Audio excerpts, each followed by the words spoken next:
ਸਤਿ ਸ਼੍ਰੀ ਅਕਾਲ। ਤੁਸੀਂ ਜੁੜੇ ਹੋਏ ਹੋ ਪੰਜਾਬੀ ਰੇਡੀਓ ਯੂਐਸਏ ਦੇ ਨਾਲ। ਪੰਜਾਬੀ ਰੇਡੀਓ ਯੂਐਸਏ ਦੇ ਨੈਸ਼ਨਲ ਅਤੇ ਇੰਟਰਨੈਸ਼ਨਲ ਰੇਡੀਓ ਨੈਟਵਰਕਸ ਦੇ ਨਾਲ ਸਾਡੇ ਸਭ ਡਿਜੀਟਲ ਪਲੇਟਫਾਰਮ ਜਿਵੇਂ ਫੇਸਬੁੱਕ, YouTube, ਇੰਸਟਾਗ੍ਰਾਮ ਅਤੇ ਟਿਕਟੌਕ ਤੇ ਸਭ ਦੇਖਣ ਅਤੇ ਸੁਣਨ ਵਾਲਿਆਂ ਨੂੰ ਅਪਡੇਟ ਪਾਕਿਸਤਾਨ 'ਚ ਜੀ ਆਇਆਂ ਨੂੰ ਆਖਦੇ ਹਾਂ। ਮੈਂ ਹਾਂ ਆਪ ਸਭ ਦੇ ਨਾਲ ਮੌਜੂਦ ਪਰਵੀਨ ਮਸੂਦ ਤੇ ਮੇਰੇ ਨਾਲ ਸਾਥ ਦੇਣ ਲਈ ਮੌਜੂਦ ਨੇ ਮਸੂਦ ਮਲਿਕ ਜੀ। ਮਸੂਦ ਜੀ ਹੈ ਬਹੁਤ ਧੰਨਵਾਦ ਪ੍ਰਵੀਨ। ਮੇਰੇ ਵੱਲੋਂ ਵੀ ਸਭ ਸਰੋਤਿਆਂ ਨੂੰ, ਸਭ ਦਰਸ਼ਕਾਂ ਨੂੰ ਦੋਵੇਂ ਹੱਥ ਜੋੜ ਕੇ ਸਲਾਮ, ਆਦਾਬ, ਸਤਿ ਸ੍ਰੀ ਅਕਾਲ। ਅੱਜ ਅਮਰੀਕਾ 'ਚ ਜਦੋਂ 19 ਦਸੰਬਰ ਸਾਲ 2025 ਦਾ ਦਿਨ ਡੁੱਬ ਚੁੱਕਿਆ ਔਰ ਪਾਕਿਸਤਾਨ 'ਚ 20 ਦਸੰਬਰ ਸਾਲ 2025 ਸ਼ੁਰੂ ਹੋ ਚੁੱਕਿਆ ਹੈ। ਪਾਕਿਸਤਾਨ ਦੇ ਨਾਲ ਜੁੜੀਆਂ ਵੱਡੀਆਂ ਖਬਰਾਂ ਦੇ ਇਸ ਬੁਲਟਨ 'ਚ ਪੰਜਾਬੀ ਰੇਡੀਓ ਯੂਐਸਏ ਦੇ ਕੈਲੀਫੋਰਨੀਆ ਫ੍ਰੈਜ਼ਨੋ ਸਟੂਡੀਓਜ਼ 'ਚੋਂ ਆਪ ਸਭ ਨੂੰ ਜੀ ਆਇਆਂ ਨੂੰ ਕਹਿੰਦੇ ਬੜਾ ਨਿੱਘਾ ਜਿਹਾ ਸਵਾਗਤ ਹੈ। ਹਫ਼ਤੇ 'ਚ 5 ਦਿਨ ਮੰਡੇ ਟੂ ਫਰਾਈਡੇ ਇਹ ਖਬਰਾਂ ਲੈ ਕੇ ਅਸੀਂ ਆਪ ਸਭ ਦੀ ਸੇਵਾ 'ਚ ਹਾਜ਼ਰ ਹੁੰਦੇ ਹਾਂ। ਜੇ ਇਹਨਾਂ ਖਬਰਾਂ ਨੂੰ ਤੁਸੀਂ ਸਪਾਂਸਰ ਕਰਨਾ ਹੋਏ ਤਾਂ ਸਾਡਾ ਟੈਲੀਫੋਨ ਨੰਬਰ ਹੈ ਜੀ 408-272 5200 4082725200।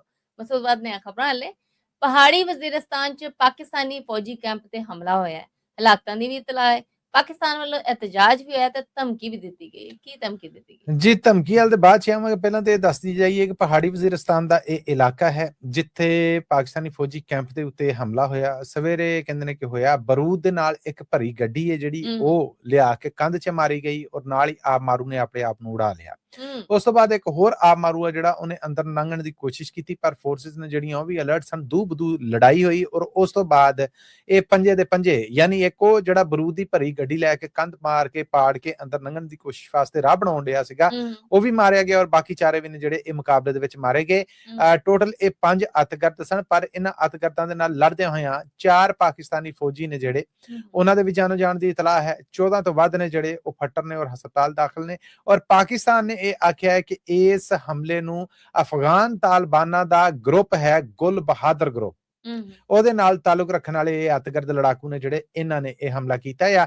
ਰਹੀ ਗੱਲ ਧਮਕੀ ਦੀ, ਪਾਕਿਸਤਾਨ ਨੇ ਕਿਹਾ ਕਿ ਇਹ ਹਮਲੇ ਨੇ ਜਿਹੜੇ ਇਹਨਾਂ ਨੂੰ ਰੋਕਣ 'ਚ ਹੁਣ ਤਾਲਿਬਾਨ ਕਿਉਂਕਿ ਨਾਕਾਮ ਰਹੇ ਨੇ, ਲਿਹਾਜ਼ਾ ਇਹਦਾ ਜਵਾਬ ਮੁਨਾਸਿਬ ਵੇਲੇ ਦੇ ਉੱਤੇ ਦਾਂਗੇ। ਪਾਕਿਸਤਾਨ 'ਚ ਕੰਮ ਕਰਦੇ ਅਫਗਾਨ ਜ਼ਿੰਮੇਦਾਰ ਨੇ ਜਿਹੜੇ ਅਫਗਾਨ ਅੰਬੈਸੀ ਦੇ ਅਮਲੇ ਦੇ ਜਿਹੜੇ ਲੋਕ ਨੇ ਉਹਨਾਂ ਦੇ ਵਿੱਚੋਂ ਇੱਕ ਨੂੰ ਸੱਦ ਕੇ ਉਹਨਾਂ ਨੇ ਡਿਮਾਰਚ ਕੀਤਾ ਹੈ, ਇਤਜਾਜ ਰਿਕਾਰਡ ਕਰਾਇਆ। ਪਾਕਿਸਤਾਨ ਦਾ ਸਰਕਾਰੀ ਪੱਧਰ ਦੇ ਉੱਤੇ ਹੈ ਜਿਹੜਾ ਉਹ ਲਿਖਤੀ ਸਨਾਹ ਹੈ ਜਿਹੜਾ ਉਹ ਅਫਗਾਨਿਸਤਾਨ ਤੱਕ ਅਪੜਾ ਦਿੱਤਾ ਗਿਆ ਆ। ਲਗਾਤਾਰ ਸੂਬਾ ਖੈਬਰ ਪਖਤੂਨਖਵਾ 'ਚ ਔਰ ਖਾਸ ਕਰ ਬਲੋਚਿਸਤਾਨ 'ਚ ਤੇ ਹਾਲਾਤ ਨੇ ਜਿਹੜੇ ਬਹੁਤ ਹੀ ਖੂਨ ਖਰਾਬੇ ਵਾਲੇ ਨੇ। ਰੋਜ਼ ਕੋਈ ਨਾ ਕੋਈ ਮੁਕਾਬਲਾ, ਕੋਈ ਨਾ ਕੋਈ ਹਮਲਾ, ਕੋਈ ਨਾ ਕੋਈ ਕਾਰਵਾਈ ਹੈ ਜਿਹੜੀ ਉਹਦੀ ਇਤਲਾ ਆ ਰਹੀ ਹੁੰਦੀ ਹੈ। ਇਹਨੂੰ ਇੱਕ ਵੱਡੇ ਹਮਲੇ ਦੇ ਤੌਰ ਤੇ ਦੇਖਿਆ ਜਾ ਰਿਹਾ ਜੀ। ਯੂਐਨਓ ਦੇ ਮਾਹਰਾਂ ਦਾ ਆਖਣਾ ਹੈ ਕਿ ਪਹਿਲਗਾਮ ਹਮਲਾ ਪਾਕਿਸਤਾਨ ਨੇ ਨਹੀਂ ਕਰਾਇਆ, ਇਹ ਸਿਰਫ ਭਾਰਤੀ ਇਲਜ਼ਾਮ।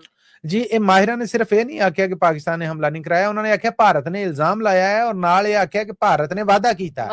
ਪਾਕਿਸਤਾਨ ਦੇ ਵਿੱਚ ਸ਼ਹਿਰੀ ਆਬਾਦੀ ਨੂੰ ਨਿਸ਼ਾਨਾ ਬਣਾਇਆ ਗਿਆ, ਮਸੀਤਾਂ ਨੂੰ ਨਿਸ਼ਾਨਾ ਬਣਾਇਆ ਗਿਆ ਔਰ ਆਮ ਲੋਕ ਨੇ ਜਿਹੜੇ ਉਹਨਾਂ ਨੂੰ ਕਤਲ ਕੀਤਾ ਗਿਆ। ਔਰ ਵੱਡੀ ਗੱਲ ਪ੍ਰਵੀਨ ਇਹ ਯੂਐਨਓ ਦੇ ਇਹਨਾਂ ਮਾਹਿਰਾਂ ਤੋਂ ਪਹਿਲਾਂ ਜੇ ਇੱਥੇ ਪਾਕਿਸਤਾਨ ਦਾ ਕਿਤੇ ਹੱਥ ਨਿਕਲਦਾ ਤੇ ਤੁਹਾਡਾ ਕੀ ਖਿਆਲ ਹੈ ਕਿ ਅਮਰੀਕਾ ਪਾਕਿਸਤਾਨ ਦੇ ਨਾਲ ਖਲੋਂਦਾ ਜਾਂ ਭਾਰਤ ਦੇ ਨਾਲ ਖਲੋਂਦਾ? ਜ਼ਾਹਿਰ ਹੈ ਅਮਰੀਕਾ ਅਗਰ ਪਾਕਿਸਤਾਨ ਦੇ ਨਾਲ ਹੈ ਸੀਗਾ ਤੇ CIA ਜਾਂ ਅਮਰੀਕਨ ਇੰਟੈਲੀਜੈਂਸ ਏਜੰਸੀਆਂ ਕੋਲ ਇਹ ਪੱਕੀ ਰਿਪੋਰਟ ਹੈ ਸੀਗੀ ਕਿ ਪਾਕਿਸਤਾਨ ਦਾ ਇਸ ਮਾਮਲੇ ਦੇ ਨਾਲ ਕੋਈ ਲੈਣਾ ਦੇਣਾ ਨਹੀਂ ਗਿਆ ਹੈ। ਅਗਰ ਹੁੰਦਾ ਤੇ ਜ਼ਾਹਿਰ ਹੈ ਕਿ ਅੱਜ ਰਵਈਆ ਸਲੂਕ ਉਹ ਨਾ ਹੁੰਦਾ ਜੋ ਗਏ ਵੇਲੇ ਦੇ ਵਿੱਚ ਹੈ ਸੀ। ਜਿਸ ਤਰ੍ਹਾਂ ਪਹਿਲਾਂ ਉਹ ਅਜਮਲ ਕਸਾਬ ਵਾਲਾ ਮਾਮਲਾ ਸੀਗਾ ਤੇ ਉਹਦੇ ਚ ਵੇਖ ਲਵੋ ਕੀ ਹਾਲਾਤ ਸਨ। ਹੁਣ ਨਾਲ ਹੀ ਯੂਐਨਓ ਦੇ ਮਾਹਿਰਾਂ ਦਾ ਇਹ ਵੀ ਆਖਣਾ ਹੈ ਕਿ ਇਹ ਸਿਰਫ ਭਾਰਤੀ ਇਲਜ਼ਾਮ ਨਹੀਂ ਸੀਗਾ, ਵਾਅਦਾ ਨਹੀਂ ਸੀਗਾ, ਬਲਕਿ ਅੱਜ ਤੱਕ ਭਾਰਤ ਪਹਿਲਗਾਮ ਹਮਲੇ ਦੇ ਕੋਈ ਸਬੂਤ ਨੇ ਜਿਹੜੇ ਪ੍ਰੂਫ ਨੇ ਜਿਹੜੇ ਉਹ ਸਾਹਮਣੇ ਨਹੀਂ ਦੁਨੀਆ ਦੇ ਲਿਆ ਸਕਿਆ ਜਿਹਦੇ ਤੋਂ ਇਹ ਸਾਬਤ ਕਰ ਸਕੇ ਕਿ ਇਹ ਜੀ ਕੜੀਆਂ ਨੇ, ਇਹ ਲੜੀਆਂ ਨੇ, ਇਹ ਪਲਾਨ ਹੈ, ਏਦਾਂ ਹੋਇਆ ਤੇ ਇਹ ਉਹਨਾਂ ਦੇ ਪ੍ਰੂਫ ਨੇ। ਸੋ ਹੁਣ ਯੂਐਨਓ ਦਾ ਕਹਿਣ ਦਾ ਇਹ ਜਿਹੜਾ ਮਾਮਲਾ ਹੈ ਪਾਕਿਸਤਾਨ 'ਚ ਜ਼ਾਹਿਰ ਹੈ ਕਿ ਇਹਨੂੰ ਬੜਾ ਚਾਅ ਦੇ ਨਾਲ ਵੈਲਕਮ ਕੀਤਾ ਜਾਏਗਾ ਪਰ ਦੂਜੇ ਮੁਲਕਾਂ ਦੇ ਨਾਲ ਤਾਲੁਕ ਵਾਸਤਿਆਂ ਦੇ ਜਿਹੜੇ ਇੰਟਰਨੈਸ਼ਨਲ ਮਾਹਿਰ ਨੇ, ਪੰਡਤ ਨੇ, ਉਹਨਾਂ ਦਾ ਇਹ ਆਖਣਾ ਹੈ ਕਿ ਇਸ ਮਾਮਲੇ ਦੇ ਵਿੱਚ ਭਾਰਤ ਨੇ ਜਿਹੜਾ ਡਰਾਮਾ ਖੇਡ ਕੇ ਪਾਕਿਸਤਾਨ ਨੂੰ ਗੰਦਿਆਂ ਕਰਨ ਦੀ ਕੋਸ਼ਿਸ਼ ਕੀਤੀ ਸੀਗੀ ਨਾ, ਭਾਰਤ ਉਹਦੇ 'ਚ ਬੁਰੀ ਤਰ੍ਹਾਂ ਨਾਕਾਮ ਹੋ ਗਿਆ, ਉਲਟਾ ਆਪਣਾ ਨੁਕਸਾਨ ਕਰਾ ਬੈਠਾ ਹੈ। ਔਰ ਪਾਕਿਸਤਾਨ ਦੀ ਜਿਹਨੂੰ ਕਹਿੰਦੇ ਨੇ ਕਿ ਬੱਲੇ ਬੱਲੇ ਵੀ ਹੋ ਗਈ ਔਰ ਇਸ ਵੇਲੇ ਪਾਕਿਸਤਾਨ ਦੇ ਪੂਰੀ ਦੁਨੀਆ ਦੇ ਨਾਲ ਫੌਜੀ ਸਮਝੌਤੇ ਹੋਣ ਡੇ ਨੇ। ਉਹ ਪਾਕਿਸਤਾਨ ਜਿਹੜਾ IMF ਦੇ ਪੈਰ ਫੜਨ ਡਿਆ ਸੀਗਾ ਇਸ ਵੇਲੇ ਸਟੇਬਲ ਵੀ ਹੋਣ ਡਿਆ ਆ। ਅੰਦਰੂਨੀ ਮਾਮਲੇ ਨੇ ਜਿਹੜੇ ਉਹਨਾਂ ਤੇ ਵੀ ਦੁਨੀਆ ਨੇ ਕੰਨ ਬੰਦ ਕਰ ਲਏ ਨੇ। ਫੌਜ ਜਿਹੜੀ ਉਹਨੇ ਆਪਣੀ ਅਹਿਲੀਅਤ ਵੀ ਸਾਬਤ ਕਰ ਦਿੱਤੀ ਔਰ ਬਾਕੀ ਵੀ ਰੋਲੇ ਰੱਪੇ ਨੇ ਜਿਹੜੇ, ਜਦ ਕਿ ਇਹਦੇ ਮੁਕਾਬਲੇ 'ਚ ਭਾਰਤ ਜਿਹੜਾ ਉਹ ਜਦੋਂ ਇਹ ਗੱਲ ਕਰਦਾ ਦੁਨੀਆ ਹੱਸਦੀ ਏ, ਠੱਠੇ ਕਰਦੀ ਗੱਲ ਚੱਲੇ ਹੀ ਹਮਲਾ ਕਰਨ। ਇਮਰਾਨ ਖਾਨ ਦੇ ਹਾਮੀਆਂ 'ਚੋਂ ਯਾਸਮੀਨ ਰਾਸ਼ਦ, ਸਰਫਰਾਜ਼ ਚੀਮਾ, ਮਹਿਮੂਦ ਰਸ਼ੀਦ ਤੇ ਇਜਾਜ਼ ਚੌਧਰੀ ਨੂੰ ਹੋਰਾਂ ਨੂੰ 10-10 ਸਾਲ ਕੈਦ ਸਜ਼ਾ ਹੋ ਗਈ ਹੈ ਪਰ ਮੱਲੀ ਸਾਹਿਬ ਸ਼ਾਹ ਮਹਿਮੂਦ ਕੁਰੈਸ਼ੀ ਜਿਹੜੇ ਨੇ ਫਿਰ ਬਚ ਗਏ। ਅਸਲ 'ਚ ਪਰਵੀਨ 9 ਮਈ ਦੇ ਕੇਸ ਨੇ। ਵੇਖੋ ਕਿ ਇੱਕ ਮਾਮਲੇ ਤੇ ਇੱਕ ਕੇਸ ਬਣਦਾ ਹੈ ਨਾ, ਇੱਕ ਮਾਮਲੇ ਤੇ ਕਈ ਕੇਸ ਨੇ। ਉਹਨਾਂ ਕਈ ਕੇਸਾਂ 'ਚ ਸਜ਼ਾਵਾਂ ਨੇ ਜਿਹੜੀਆਂ ਸੁਣਾਈਆਂ ਗਈਆਂ, 2 ਵਾਰਾਂ ਪਹਿਲਾਂ ਸੁਣਾਈਆਂ ਗਈਆਂ। ਹੁਣ ਫਿਰ ਆਖਿਆ ਗਿਆ ਕਿ 9 ਮਈ ਦਾ ਇੱਕ ਕੇਸ ਹੈ ਜਿਹੜਾ ਇਹ ਲਾਹੌਰ ਦੀ ਇੱਕ ਅਦਾਲਤ ਹੈ ਜਿਹਦੇ ਵੱਲੋਂ ਇਹ ਸੁਣਾਇਆ ਗਿਆ, ਜਿਹਦੇ 'ਚ ਆਖਿਆ ਗਿਆ ਕਿ ਡਾਕਟਰ ਯਾਸਮੀਨ ਰਾਸ਼ਦ, ਉਮਰ ਸਰਫਰਾਜ਼ ਚੀਮਾ, ਮੀਆਂ ਮਹਿਮੂਦੁਰ ਰਸ਼ੀਦ ਤੇ ਇਜਾਜ਼ ਚੌਧਰੀ ਦੋਸ਼ੀ ਨੇ, ਜਿਸ ਕਾਰਨ ਇਹਨਾਂ ਨੂੰ 10-10 ਸਾਲ ਹੋਰ ਕੈਦ ਸੁਣਾਈ ਗਈ ਹੈ। ਜਿਹੜੀ ਸ਼ਾਹ ਮਹਿਮੂਦ ਕੁਰੈਸ਼ੀ ਹੋਣੇ ਨੇ ਜਿਹੜੇ, ਉਹਨਾਂ ਨੂੰ ਐਰਕੀ ਵੀ ਕਲੀਨ ਚਿੱਟ ਲੱਭ ਗਈ ਹੈ। ਸ਼ਾਇਦ ਉੱਤੇ ਐਸਟੈਬਲਿਸ਼ਮੈਂਟ ਇਹ ਚਾਹ ਰਹੀ ਹੈ ਕਿ ਇਮਰਾਨ ਖਾਨ ਮਾਈਨਸ ਆ ਜਿਹੜਾ ਉਹ ਫਾਰਮੂਲਾ, ਜੇ ਕੱਲ ਨੂੰ ਇਮਰਾਨ ਖਾਨ ਦੀ ਸਿਆਸੀ ਪਾਰਟੀ ਮੰਨ ਲੈਂਦੀ ਹੈ ਕਿ ਠੀਕ ਹੈ ਇਮਰਾਨ ਖਾਨ ਤੋਂ ਬਗੈਰ ਅਸੀਂ ਸਿਆਸਤ ਕਰਨ ਨੂੰ ਤਿਆਰ ਹਾਂ, ਤੇ ਉੱਥੇ ਫਿਰ ਮੋਹਰਾ ਜਾਂ ਪ੍ਰਧਾਨਗੀ ਹੈ ਜਿਹੜੀ ਉਹ ਐਸਟੈਬਲਿਸ਼ਮੈਂਟ ਸ਼ਾਹ ਮਹਿਮੂਦ ਕੁਰੈਸ਼ੀ ਨੂੰ ਦੇਣਾ ਚਾਹ ਰਹੀ ਹੈ। ਪਤਾ ਨਹੀਂ ਉਦੋਂ ਪਾਰਟੀ ਲਈ ਕਾਬਿਲ ਕਬੂਲ ਹੁੰਦੀ ਹੈ ਜਾਂ ਨਹੀਂ ਹੁੰਦੀ, ਲੋਕਾਂ ਲਈ ਕਾਬਿਲ ਕਬੂਲ ਹੁੰਦੀ ਹੈ ਨਹੀਂ ਹੁੰਦੀ। ਸ਼ਾਹ ਮਹਿਮੂਦ ਕੁਰੈਸ਼ੀ ਦੇ ਇਮਰਾਨ ਖਾਨ ਦੇ ਨੇੜੇ ਹੋਣ ਦਾ ਔਰ ਬੜਾ ਕਰੀਬੀ ਰਾਜਦਾਨ ਸਾਥੀ ਹੋਣ ਦਾ ਕੋਈ ਦੂਸਰੀ ਸ਼ੱਕ ਨਹੀਂ, ਕੋਈ ਇਹਦੇ ਤੇ ਰਾਏ ਨਹੀਂ ਹੈ। ਪਰ ਇਹ ਹੁਣ ਜਿਹੜੀਆਂ ਕੜੀਆਂ 'ਚ ਇੱਕ ਬੰਦੇ ਨੂੰ ਗ੍ਰੀਨ ਕਹਿੰਦੇ ਨੇ ਕਿ ਗ੍ਰੀਨ ਔਰ ਕਲੀਨ ਚਿੱਟ ਦੇ ਕੇ ਗੋ ਹੈਡ ਇਹ ਦਿੱਤਾ ਜਾ ਰਿਹਾ ਆ, ਬਾਕੀ ਸਾਰਿਆਂ ਨੂੰ ਸਜ਼ਾਵਾਂ ਦਿੱਤੀਆਂ ਜਾ ਰਹੀਆਂ ਨੇ ਕਿ ਦੋਸ਼ੀ ਉਹੀ ਨੇ, ਇਹ ਨਹੀਂ। ਉਹ ਅਸਲ 'ਚ ਕਹਿੰਦੇ ਨੇ ਕਿ ਲਿਫਣ ਨਹੀਂ ਡੇ। ਇਹ ਵੀ ਤਲਾਵਾਂ ਨੇ ਸ਼ਾਹ ਮਹਿਮੂਦ ਕੁਰੈਸ਼ੀ ਅੰਦਰੇ ਅੰਦਰ ਕੋਈ ਗੱਲਬਾਤ ਆ ਜਿਹੜੀ ਐਸਟੈਬਲਿਸ਼ਮੈਂਟ ਦੇ ਨਾਲ ਕਰਨ ਡਿਆ ਹੈ ਜਾਂ ਕੋਈ ਮਾਮਲਾ ਚੱਲਣ ਡਿਆ ਹੈ। ਇਹ ਜੱਜ ਨੇ ਮੰਜ਼ਰ ਅਲੀ ਗੁੱਲ, ਉਹਨਾਂ ਨੇ ਕੋਟ ਲਖਪਤ ਜੇਲ੍ਹ ਦੇ ਅੰਦਰ ਇਹ ਜਿਹੜਾ ਆ ਇਹ ਫੈਸਲਾ ਸੁਣਾਇਆ। FIR ਨੰਬਰ 852/2003 ਦਾ ਇਹ ਮੁਕੱਦਮਾ ਸੀਗਾ ਜਿਹੜਾ ਇਹ ਨਿਬੇੜਿਆ ਗਿਆ ਆ। ਵੱਡੀ ਗੱਲ ਇਹ ਹੈ ਕਿ ਇਮਰਾਨ ਖਾਨ ਉਹਦੇ ਹਾਮੀਆਂ ਤੇ ਜਿੰਨੇ ਮੁਕੱਦਮੇ ਚੱਲਣ ਦੇ ਨੇ ਖੁੱਲੀਆਂ ਅਦਾਲਤਾਂ 'ਚ ਨਹੀਂ ਚੱਲਣ ਦੇ, ਕਿ ਉਹਨਾਂ ਨੂੰ ਜੇਲੋਂ ਕੱਢੋ ਤੇ ਲਿਆ ਕੇ ਅਦਾਲਤਾਂ 'ਚ ਪੇਸ਼ ਕਰੋ। ਅਦਾਲਤਾਂ ਜੇਲਾਂ ਦੇ ਅੰਦਰ ਲੱਗਣ ਡੀਆਂ। ਸੋ ਉਹ ਜਿਹਾ ਇੱਕ ਹੋਰੇ ਫੈਸਲਾ ਜਿਹੜਾ ਸਾਹਮਣੇ ਆਇਆ ਜੀ। ਹਕੂਮਤੀ ਵਜ਼ੀਰ ਅਲੀਮ ਖਾਨ ਤੇ ਪੀਪਲਸ ਪਾਰਟੀ ਦੀ ਪਲਵਸ਼ਾ ਖਾਨ 'ਚ ਲੜਾਈ ਹੋ ਗਈ ਜਿਹੜੀ ਕਿ ਚੌਖੀ ਵੱਧ ਗਈ ਹੈ। ਵਜ੍ਹਾ ਕੀ ਬਣੀ? ਵਜ੍ਹਾ ਇਹ ਬਣੀ ਕਿ ਹੁਣ ਸੈਨੇਟ ਦੇ ਵਿੱਚ ਨੇ ਅਲੀਮ ਖਾਨ ਹੋਣੇ ਵੀ ਜਿਹੜੇ ਹਕੂਮਤੀ ਵਜ਼ੀਰ ਨੇ। ਸਾਰਿਆਂ ਨੂੰ ਪਤਾ ਹੈ ਕਿ ਪਿੱਛੇ ਜਦੋਂ ਭਾਰਤ ਨੇ ਪਾਣੀ ਛੱਡਿਆ ਦਰਿਆਵਾਂ 'ਚ ਹੜ੍ਹ ਦੇ ਨਾਲ, ਲਾਹੌਰ ਦੀਆਂ ਜਿਹੜੀਆਂ ਹਾਊਸਿੰਗ ਸੁਸਾਇਟੀਆਂ ਰੁੜੀਆਂ, ਉਹਨਾਂ 'ਚ ਪਾਰਕ ਵੀ ਹੋਈ ਸੀ। ਪਾਰਕ ਵੀ ਸੁਸਾਇਟੀ ਦੇ ਮਾਲਕ ਅਲੀਮ ਖਾਨ ਹੋਣੇ ਨੇ। ਹੁਣ ਅਲੀਮ ਖਾਨ ਹੋਣੇ ਨੇ ਜਿਹੜੇ ਜਦੋਂ ਦੇ ਬਣੇ ਨੇ ਤੇ ਇਹਨਾਂ ਦੇ ਕੋਲ ਮੁਆਸਲਾਤ ਜਾਂ ਸੜਕਾਂ ਸੁੜਕਾਂ ਦਾ ਵੀ ਮਹਿਕਮਾ ਹੈ ਜਿਹਨੂੰ NHA ਕਿਹਾ ਜਾਂਦਾ ਹੈ। ਸੋ ਉਸ ਮਹਿਕਮੇ ਦੇ ਮਿਨਿਸਟਰ ਹੋਣ ਦੇ ਨਾਤੇ ਇਹਨਾਂ ਨੇ ਕੀ ਕੀਤਾ ਕਿ ਇੱਕ ਸੜਕ ਆਪਣੀ ਉਸ ਲਾਹੌਰ ਦੀ ਸੁਸਾਇਟੀ ਵੱਲ ਨੂੰ ਕੱਢ ਲਈ। ਇਹ ਮਾਮਲਾ ਨੈਸ਼ਨਲ ਅਸੈਂਬਲੀ 'ਚ ਵੀ ਉੱਠਿਆ ਸੀਗਾ, ਉਦੋਂ ਵੀ ਇਹਨਾਂ ਤੇ ਕਰਪਸ਼ਨ ਦੇ ਇਲਜ਼ਾਮ ਲੱਗੇ ਸੀਗੇ। ਇਹ ਸਾਰੀ ਗੱਲ ਹੋਈ, ਉਹ ਨਾ ਉੱਥੇ ਜਵਾਬ ਦੇ ਸਕੇ। ਹੁਣ ਪਲਵਸ਼ਾ ਖਾਨ ਜਿਹੜੀਆਂ ਪਾਕਿਸਤਾਨ ਪੀਪਲਸ ਪਾਰਟੀ ਦੀਆਂ ਨੇ, ਉਹਨਾਂ ਨੇ ਸਵਾਲ ਕੀਤਾ, ਦੋਵੇਂ ਦੂਬਦੂ ਹੋ ਗਏ।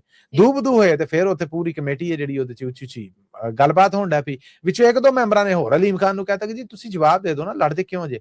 ਉਹ ਅੱਗੋਂ ਕਹਿਣ ਲੱਗਾ ਹੈ ਜਿੰਨੇ ਇੱਥੇ ਬੈਠੇ ਨੇ ਸਾਰੇ ਚੋਰ ਉਚੱਕੇ ਲਫੰਟਰ ਤੁਸੀਂ ਇਕੱਠੇ ਹੋਏ ਜੇ, ਤੁਸੀਂ ਸਾਰੇ ਐ। ਉੱਥੇ ਮਾਮਲਾ ਗਰਮ ਹੋ ਗਿਆ। ਇਧਰੋਂ ਪਲਵਸ਼ਾ ਹੋਣੇ ਬੋਲਦੀਆਂ ਰਹੀਆਂ, ਉਧਰੋਂ ਅਲੀਮ ਖਾਨ ਵੀ ਚੁੱਪ ਨਾ ਕੀਤੇ। ਇੱਕ ਮੌਕੇ ਤੇ ਉਹਨਾਂ ਨੇ ਕਹਿਤਾ ਕਿ ਮੈਂ ਤੇਰੇ ਲੈਵਲ ਤੇ ਆ ਕੇ ਗੱਲ ਨਹੀਂ ਕਰਨਾ ਚਾਹੁੰਦਾ। ਇਹ ਤੱਕ ਹੋ ਗਿਆ। ਪਲਵਸ਼ਾ ਖਾਨ ਹੋਣੇ ਨੇ ਜਿਹੜੀਆਂ, ਉਹਨਾਂ ਨੇ ਵਾਕ ਆਊਟ ਕਰ ਦਿੱਤਾ। ਸੋ ਮਾਮਲਾ ਤੇ ਰੋਲੇ ਦੀ ਨਜ਼ਰ ਹੋ ਗਿਆ, ਲੇਕਿਨ ਗੱਲਾਂ ਤੇ ਇਹ ਹੈ ਨਾ ਕਿ ਜਿਹੜੇ ਮਿਨਿਸਟਰ ਕੋਲ ਜਿਹੜਾ ਮਰਤਬਾ ਆਉਂਦਾ ਉਹ ਉਸ ਤੋਂ ਜ਼ਾਤੀ ਫਾਇਦੇ ਸਭ ਤੋਂ ਪਹਿਲਾਂ ਲੈਂਦਾ ਹੈ ਤੇ ਫਿਰ ਉਹ ਕਹਿੰਦਾ ਕਿ ਅਵਾਮੀ ਭਲਾ ਜਿਹੜਾ ਉਹਦੇ ਵਾਲੇ ਪਾਸੇ ਜਾਵਾਂਗੇ। ਸੋ ਇਹ ਰੋਲਾ ਉਹੋ ਜਿਹਾ ਹੀ ਹੈ। ਅਮਰੀਕਾ ਨੇ ਪਾਕਿਸਤਾਨ ਲਈ ਗ੍ਰੀਨ ਕਾਰਡ ਲਾਟਰੀ ਬੰਦ ਕਰ ਦਿੱਤੀ ਹੈ। ਕੀ ਜਾਣਕਾਰੀ? ਜਾਣਕਾਰੀ ਇਹ ਜੀ ਸਿਰਫ ਇਹਦੇ 'ਚ ਪਾਕਿਸਤਾਨ ਨਹੀਂ ਆਇਆ। ਇਹ lottery scheme, green card lottery scheme ਹੈ ਜਿਹੜੀ, ਇਹ ਪੂਰੀ ਦੁਨੀਆ ਵਾਸਤੇ ਬੰਦ ਕਰ ਦਿੱਤੀ ਗਈ ਹੈ। ਬਰਾਊਨ ਯੂਨੀਵਰਸਿਟੀ ਦੇ ਵਿੱਚ ਜਿਹੜੀ ਫਾਇਰਿੰਗ ਹੋਈ ਸੀਗੀ, ਉਹਦਾ ਮੁਲਜ਼ਮ ਹੈ ਜਿਹੜਾ ਕਾਤਲ ਹੈ ਜਿਹੜਾ, ਉਹ ਆਪ ਵੈਸੇ ਤਾਂ ਮਰ ਗਿਆ। ਉਹ ਇਸੇ ਗ੍ਰੀਨ ਕਾਰਡ ਲਾਟਰੀ ਰਾਹੀਂ ਹੀ ਇੱਥੇ ਅਮਰੀਕਾ ਆਇਆ ਸੀਗਾ। ਸੋ ਕੱਲ ਵੀਰਵਾਰ ਨੂੰ ਡੋਨਲਡ ਟਰੰਪ ਹੋਣੇ ਨੇ ਜਿਹੜੇ, ਉਹਨਾਂ ਨੇ ਇਹ ਗ੍ਰੀਨ ਕਾਰਡ ਲਾਟਰੀ ਪ੍ਰੋਗਰਾਮ ਹੈ ਜਿਹੜਾ ਉਹ ਬੰਦ ਕਰ ਦਿੱਤਾ ਆ। ਹੁਣ ਅੱਗੇ ਆਉਣ ਵਾਲੇ ਦਿਨਾਂ ਦੇ ਵਿੱਚ ਕੀ ਮਾਮਲੇ ਬਣਦੇ ਨੇ। ਅਸਲ ਦੇ ਵਿੱਚ ਗ੍ਰੀਨ ਕਾਰਡ ਲਾਟਰੀ ਇਹ ਸੀ ਕਿ ਦੁਨੀਆ ਭਰ ਦੇ ਉਹ ਲੋਕ ਜਿਨ੍ਹਾਂ ਦੀ ਬਹੁਤ ਘੱਟ ਗਿਣਤੀ ਅਮਰੀਕਾ 'ਚ ਹੈ ਨਾ, ਉਹਨਾਂ ਨੂੰ ਮੌਕਾ ਦਿੱਤਾ ਜਾਂਦਾ ਸੀਗਾ। ਉਹ ਅਪਲਾਈ ਕਰਦੇ ਸਨ, ਲੱਗ ਜਾਂਦਾ ਸੀਗਾ, ਫਿਰ ਇੱਕ ਪੂਰਾ ਪੇਪਰ ਵਰਕ ਹੁੰਦਾ ਸੀਗਾ, ਇੱਕ ਇਨਵੈਸਟੀਗੇਸ਼ਨ ਹੁੰਦੀ ਸੀਗੀ। ਫਿਰ ਉਹਨਾਂ ਮੁਲਕਾਂ 'ਚ ਜਿੱਥੋਂ ਗ੍ਰੀਨ ਕਾਰਡ ਲਾਟਰੀ ਲੱਗਦੀ ਸੀਗੀ ਉਹ ਜਾ ਕੇ ਐਮਬੈਸੀ ਇੰਟਰਵਿਊ ਦਿੰਦੇ ਸਨ, ਫਿਰ ਉਹ ਇੱਥੇ ਆਉਂਦੇ ਸਨ। ਪਰ ਫਿਲਹਾਲ ਪਾਕਿਸਤਾਨ ਸਮੇਤ ਦੁਨੀਆ ਭਰ ਵਾਸਤੇ ਇਸ ਗ੍ਰੀਨ ਕਾਰਡ ਲਾਟਰੀ ਦੇ ਉੱਤੇ ਅਮਰੀਕਾ ਵੱਲੋਂ, ਅਮਰੀਕੀ ਪ੍ਰੈਜ਼ੀਡੈਂਟ ਡੋਨਲਡ ਟਰੰਪ ਵੱਲੋਂ ਪਾਬੰਦੀ ਲਾ ਦਿੱਤੀ ਗਈ ਜੀ। ਮਸੂਦ ਇਹਦੇ ਨਾਲ ਹੀ ਅਸੀਂ ਆਪਣੇ ਸਰੋਤਿਆਂ ਕੋਲ ਲੈਣੀ ਇਜਾਜ਼ਤ, ਪਰ ਜਾਣ ਤੋਂ ਪਹਿਲੇ ਉਹੀ ਇੱਕ ਗੱਲ ਜਿਹੜੀ ਸੀ ਹਰ ਵਾਰ ਕਰੀ ਗਈ। ਇਹ ਖਬਰਾਂ ਤੁਹਾਡੇ ਵਾਸਤੇ ਪੰਜਾਬੀ ਰੇਡੀਓ USA ਦੇ ਨੈਸ਼ਨਲ ਔਰ ਇੰਟਰਨੈਸ਼ਨਲ ਰੇਡੀਓ ਨੈਟਵਰਕ ਸਮੇਤ ਪੰਜਾਬੀ ਰੇਡੀਓ USA ਦੇ YouTube ਚੈਨਲ, Facebook ਚੈਨਲ, ਇਸ ਤੋਂ ਅੱਡ Instagram ਔਰ TikTok ਦੇ ਉੱਤੇ ਵੀ ਪੇਸ਼ ਕੀਤੀਆਂ ਜਾਂਦੀਆਂ। ਹਫ਼ਤੇ 'ਚ 5 ਦਿਨ, ਮੰਡੇ, ਟਿਊਜ਼ਡੇ, ਵੈਨਸਡੇ, ਥਰਸਡੇ ਔਰ ਫਰਾਈਡੇ, ਇਹ 5 ਦਿਨ ਨੇ ਜਿਹੜੀਆਂ ਇਹ ਖਬਰਾਂ ਲੈ ਕੇ ਮੈਂ ਔਰ ਪ੍ਰਵੀਨ ਤੁਹਾਡੀ ਸੇਵਾ 'ਚ ਹਾਜ਼ਰ ਹੁੰਨੇ ਆ। ਪਾਕਿਸਤਾਨ ਦੇ ਨਾਲ ਜੁੜੀਆਂ ਇਹ ਖਬਰਾਂ, ਗੈਰ ਜਾਨਬਦਾਰ ਖਬਰਾਂ, ਬਹੁਤ ਸਾਰੀਆਂ ਐਸੀਆਂ ਗੱਲਾਂ ਇਹਨਾਂ ਖਬਰਾਂ ਨਾਲ ਜੁੜੀਆਂ ਜਿਹੜੀਆਂ ਪਾਕਿਸਤਾਨ 'ਚ ਮੀਡੀਆ ਨਾ ਛਾਪ ਰਿਹਾ, ਨਾ ਵਿਖਾ ਰਿਹਾ, ਨਾ ਬੋਲ ਰਿਹਾ, ਨਾ ਗੱਲ ਕਰ ਸਕਦਾ। ਅਸੀਂ ਕੋਸ਼ਿਸ਼ ਕਰਨੇ ਆ ਕਿ ਉਹਦੇ ਤੋਂ ਵੀ ਤੁਹਾਨੂੰ ਜਾਣੂ ਕਰਾਈਏ। ਸੋ ਇਹਨਾਂ ਖਬਰਾਂ ਨੂੰ ਜੇ ਤੁਸੀਂ ਸਪਾਂਸਰ ਕਰਨਾ ਹੋਏ ਤੇ ਸਾਡਾ ਟੈਲੀਫੋਨ ਨੰਬਰ ਹੈ ਜੀ 408 272 5200 4082725230। ਇਹਦੇ ਨਾਲ ਹੀ ਅਪਡੇਟ ਪਾਕਿਸਤਾਨ 'ਚ ਸਾਨੂੰ ਦਿਓ ਇਜਾਜ਼ਤ। ਅਗਲੇ ਅਪਡੇਟ ਪਾਕਿਸਤਾਨ ਤੱਕ ਲਈ ਮੇਰਾ ਤੁਹਾਡਾ ਸਾਡਾ ਸਾਰਿਆਂ ਦਾ ਰੱਬ ਰਾਖਾ।